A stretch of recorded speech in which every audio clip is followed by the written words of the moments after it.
Hello, there are lots of other noises going on. I live with other people and it's raining, but I'm hoping that the camera is just not going to pick up any of that, and so it won't be an issue, but I apologise if you hear some random noises. So, my name is Louise, and if you want to learn more about me, you can find me at Louise Does Life on Instagram and YouTube.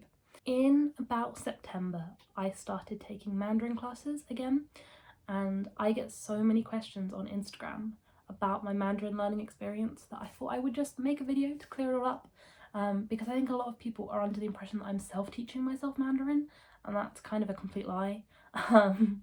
I've had lots of education and lessons in Mandarin. I'm not self-teaching it, but basically the main question I get is, oh my god, Mandarin's such a difficult language, how are you self-learning it? And I look at it and I'm just like, I'm not. So I thought I would make a video to just clear up all of these questions you have. I'm going to talk you through why I started learning Mandarin and how I started, and how I've learned it and what classes I've taken and what exams I've done, etc, etc. And then I asked you on Instagram for some questions, so at the end I'll go through those, and anything that I don't feel I've already answered I will cover them. So the main thing is, why am I learning Mandarin and how did I start learning Mandarin? So I thought I would just take you through the journey. So I went to grammar school, and in year 9 there was the option of learning Mandarin as an after-school club. So we had to pay, but it was £5–10 a week. It wasn't very expensive. And we would learn Mandarin after school. In year 9, I think our lessons were about an hour and a half after school, and we got a break halfway through. And then year 10, 11, they were 2 hours. And in year 11, we would sit the GCSE. And I enjoyed these lessons because it was just a bit of fun and with my friends, and I think the reason that I started doing it is because the perfectionist in me was like, oh my god, another GCSE, let's go, because it was after school. It didn't count as one of your options, it didn't take up an option block in the timetable, so you could do it as an extra GCSE, and I think the perfectionist in me wanted that extra GCSE is a big part of why I did it, but also just my friends were going to do it, and I thought it sounded like fun. Yeah, I that was such a long time ago. That was 7 years ago now, which is how long I've been learning Mandarin on and off for, that I can't really remember, but I think those were my reasons. It just sounded fun, it sounded really cool and interesting, and I would get a bonus GCSE out of it, and my parents are willing to pay for it because they've always been really great about paying for education. If I go to them and ask for new clothes, they might not buy them for me, but I'm like, Mum, I want to take these lessons. She's like, sure. Which is obviously wonderful. So yeah, so I started taking Mandarin lessons 7 years ago, which is a really, really long time. So that was how I started, and I did my GCSE. I ended up getting an A in my GCSE, but here is the caveat, is that I basically crammed for that exam, and I know that most of my friends who did it with me were in the same position. I was not good at Mandarin. I just crammed the vocab at the time. So we did listening and reading, I believe, under exam conditions, and you had to sit an exam, and there was an audio tape playing, and then you had to write down what they were saying and do a bit of comprehension about it, and then there was a reading and you had to do some comprehension about that, and that was what we sat at the end of year 11. But we also had coursework, and our coursework was the writing and the speaking, but it's kind of easy to do well at these things. So for most of them we would be given a topic, and then we'd be given a list of questions, and you'd write the answers to the questions, and our teacher was very helpful at helping us prep for these questions, and then we would just learn those, and then we'd go and do them. And so I was just memorizing things. So I wouldn't say at GCSE I was very good, but I did get an A. I didn't get an A star, but I did get an A. But I was just cramming is the thing. The thing that brought my grade down was the speaking. I found the speaking so difficult. It was so difficult, the speaking exams. I look back on those days, I have no idea how I did it. I look back at what I was memorizing. I have my book here somewhere.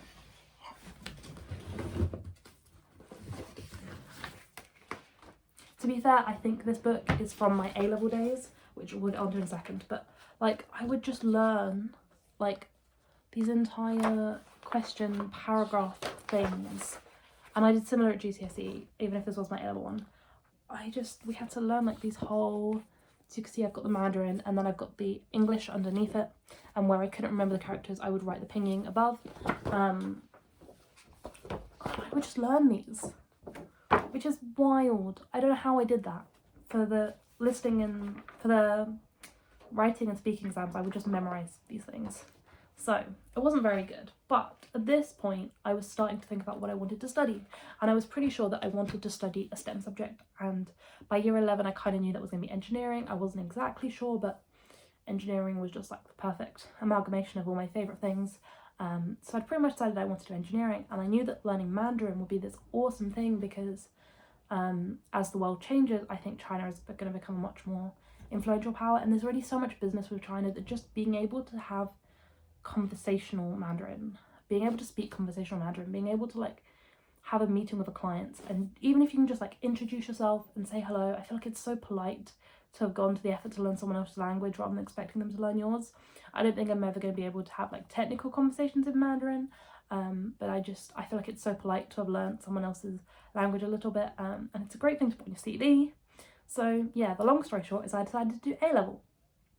I'm going to make some whole other videos about my GCSE and A-level experiences in general, but I did maths, further maths, physics, technology and Mandarin at AS, because at my school you had to do 4, and they decided that 5, because at my school you had to do 4 A-levels, and they decided that if you wanted to do further maths that didn't quite count as an A-level and had to be a 5th A-level.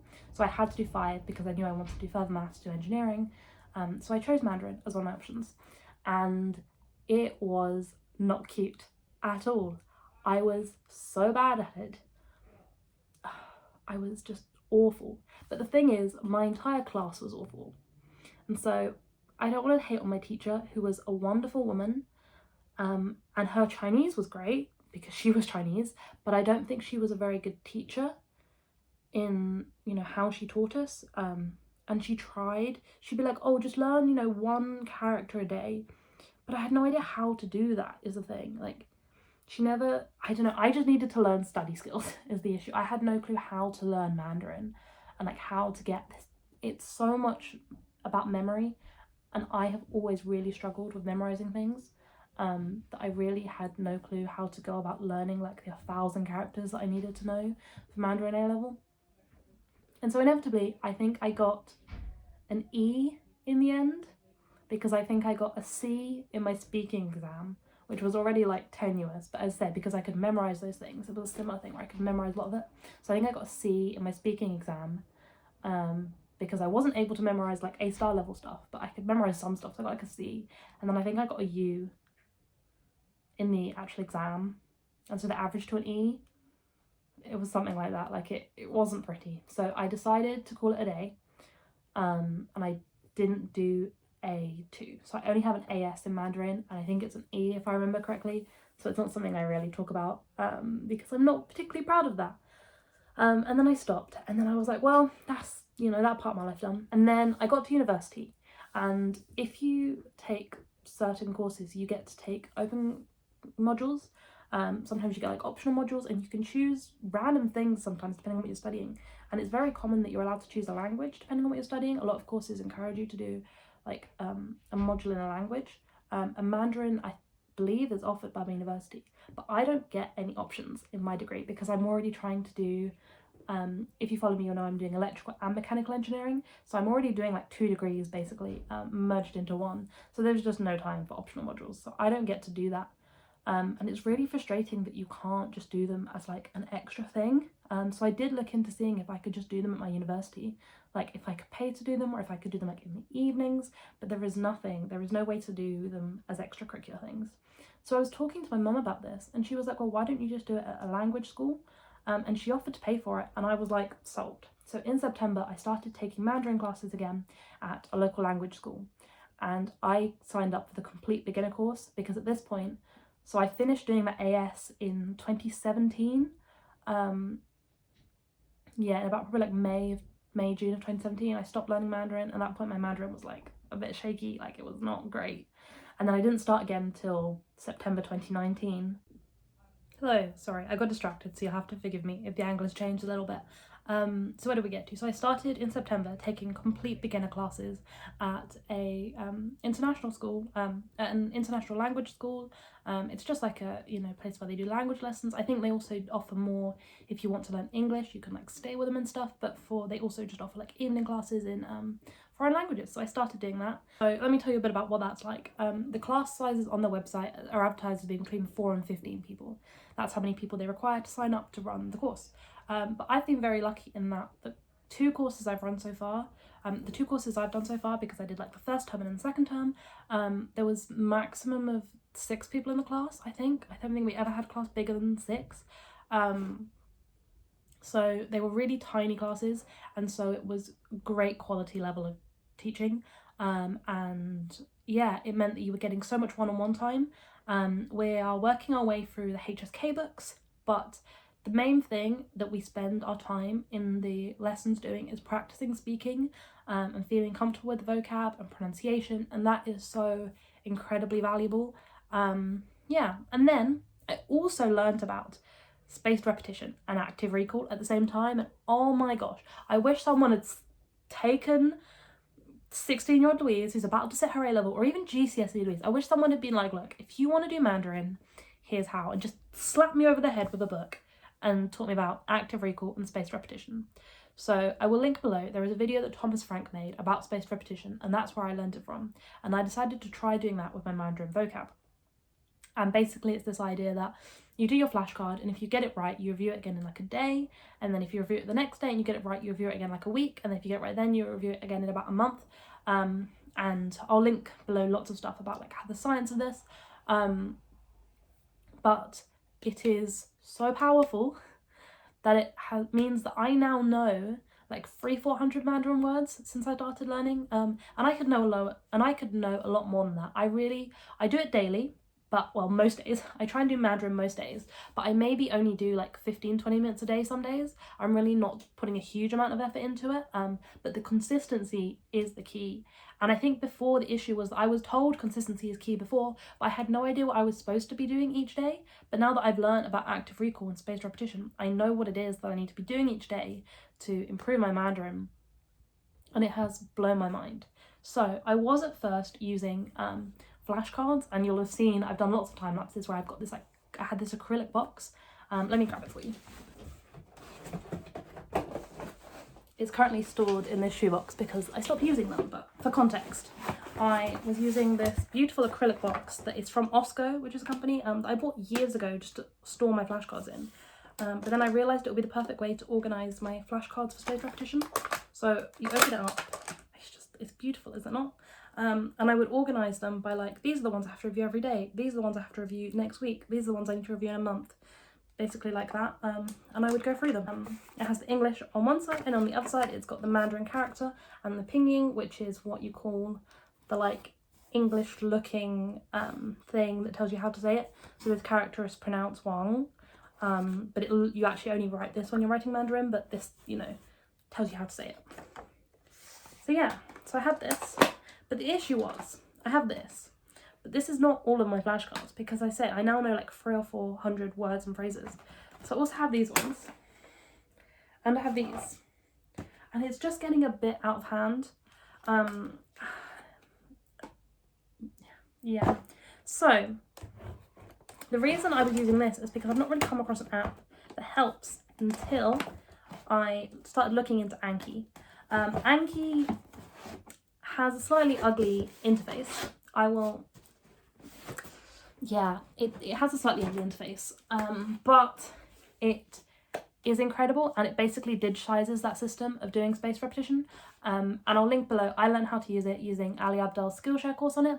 I was like, right, I'm just gonna give it a try. So I followed his Skillshare course, and then I found some like pre-made, because I'm doing HSK. There were loads of pre-made decks on it, as in people had already, like, Anki is a really commonly used website, and people had already made the flashcards I needed because I'm following these textbooks that are really popular. So I went and found those online and put those in it and just started using it just to give it a try, and I absolutely love it. Part of my hesitation was about the fact that with Mandarin you have like the English, the pinyin and the Mandarin, so there's like 3 things, but on my flashcards I'm only doing them as 2-sided, so I was like, sod it, we're just gonna go for it.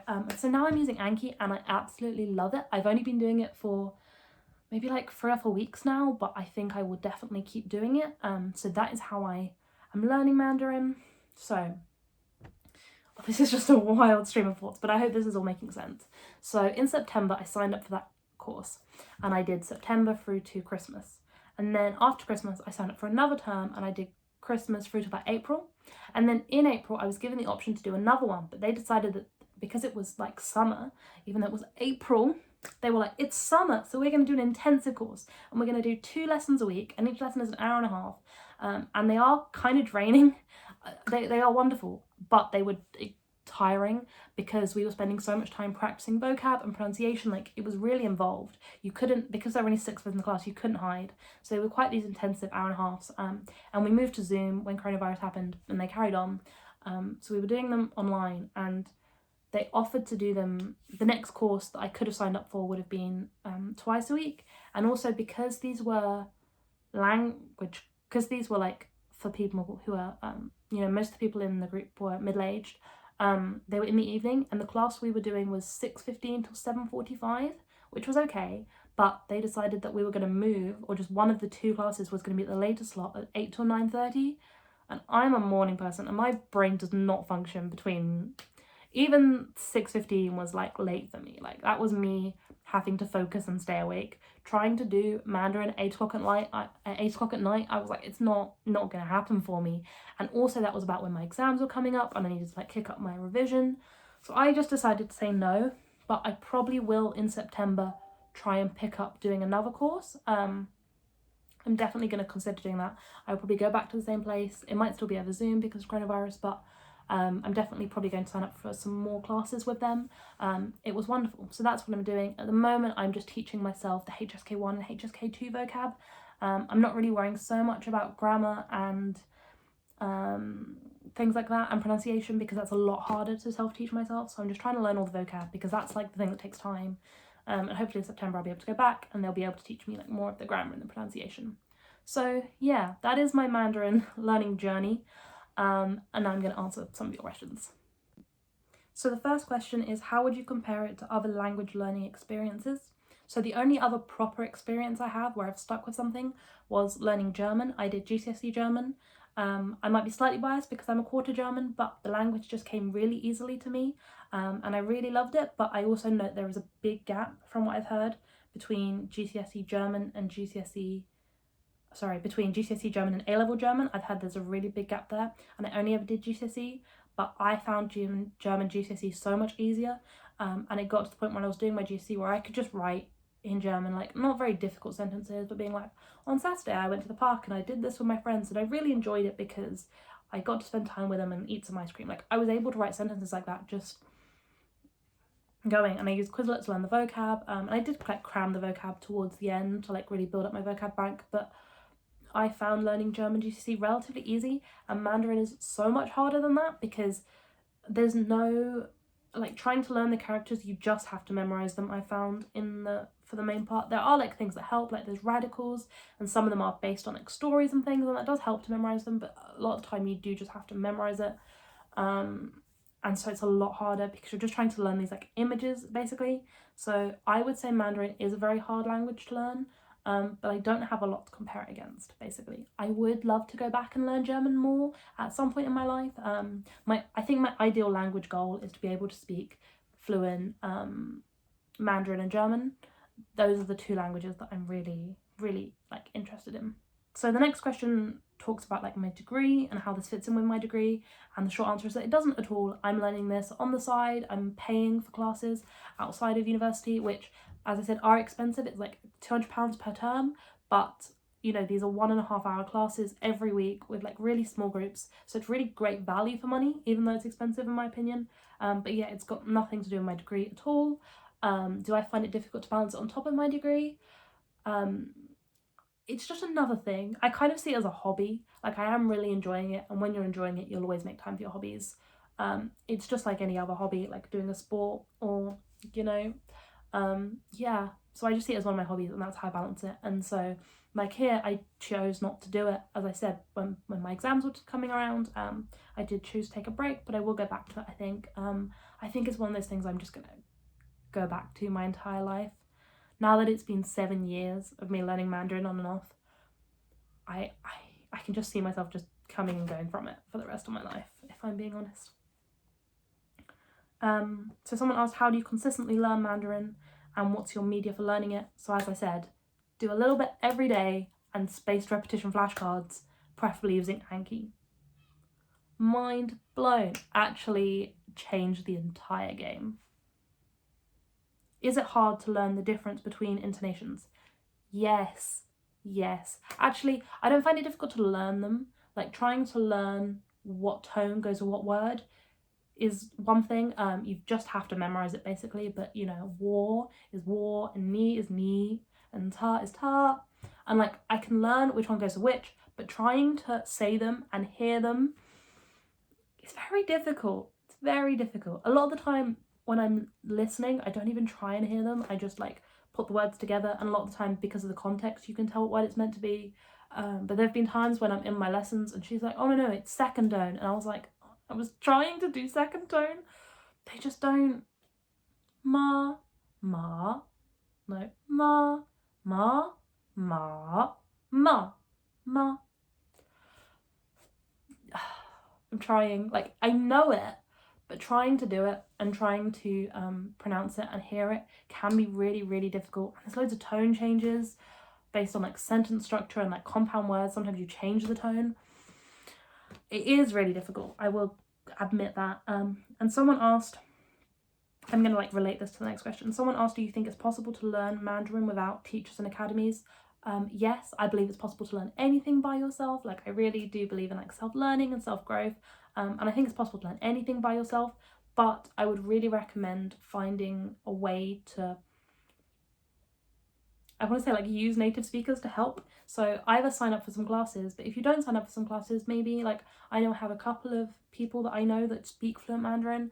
Like we had a neighbor when I was back at home. See if you can like talk to them, be like, can you tutor me? You know, we'll do like half an hour a week of just speaking practice, and then you can do the rest of the learning yourself. But like, can you go and practice speaking with someone? If not, just I would recommend like watching Mandarin, like watching people speak it and listening to them. I would really find a way to involve hearing native or fluent people speaking, because it's one of those things I found with the tones where you think you've got it right and you really haven't.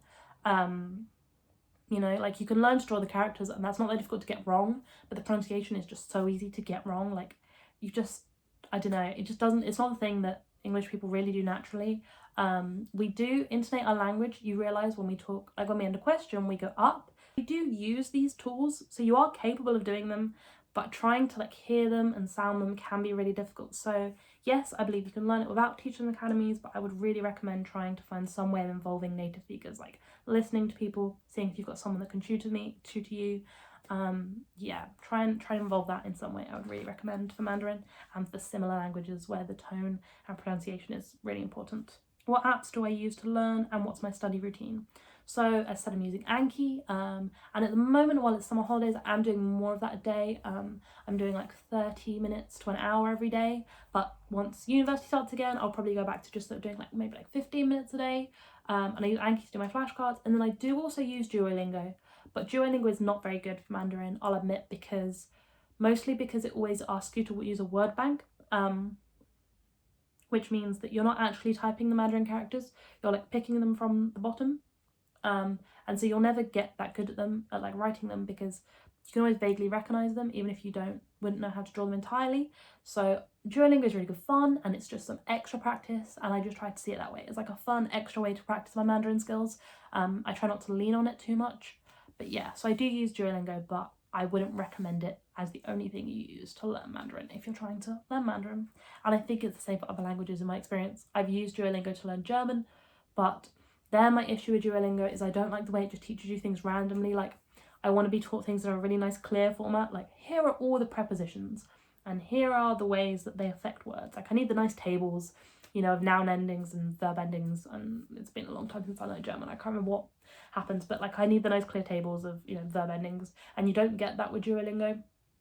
So I would always recommend Duolingo as a fun way to boost your knowledge, but I would recommend using textbooks or classes or whatever else to actually learn like the fundamentals and have like a really strong understanding of the language.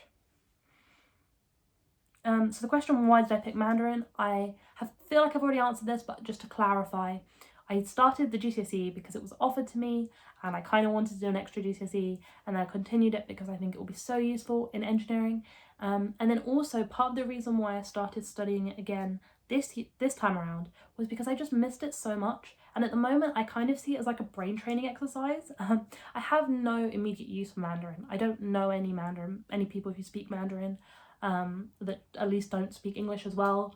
I have no plans to go to China anytime soon, but I really just love it as like a brain training exercise because it's so difficult, but I love it. Yeah, so at the moment I'm just really enjoying learning it, and it just feels like a skill I'm learning. I'm definitely learning a lot about how to memorize things from it. It's helping, like, keeps my brain working. Even on days when I don't do anything else productive, I'll do like an hour of Mandarin. And I really love learning, so I'm really enjoying learning it for the sake of it at the moment, I would say. So that's why I'm continuing it. And then the last question is, how do you approach a language that doesn't have the same alphabet as English? Is just a wild question. I think the issue is that Mandarin is not a good thing to answer this with, because Mandarin doesn't have an alphabet at all. There are radicals, which are like parts of the characters that are repeated throughout different characters. For example, if you're talking about food, there's a little symbol that means food, and you'll see that appear in lots of the characters that are to do with food. But that's all there is in Mandarin. There is no sense of an alphabet. So I don't really know how to learn. There are languages like Russian and I think Greek where they do have an alphabet, but it's different to ours. And a lot of people like talk about how to go about learning those languages, but I don't really have any advice for that because Mandarin is so different where there just is no alphabet. And so you do just have to learn all of these characters, which I think is what makes learning Mandarin so difficult.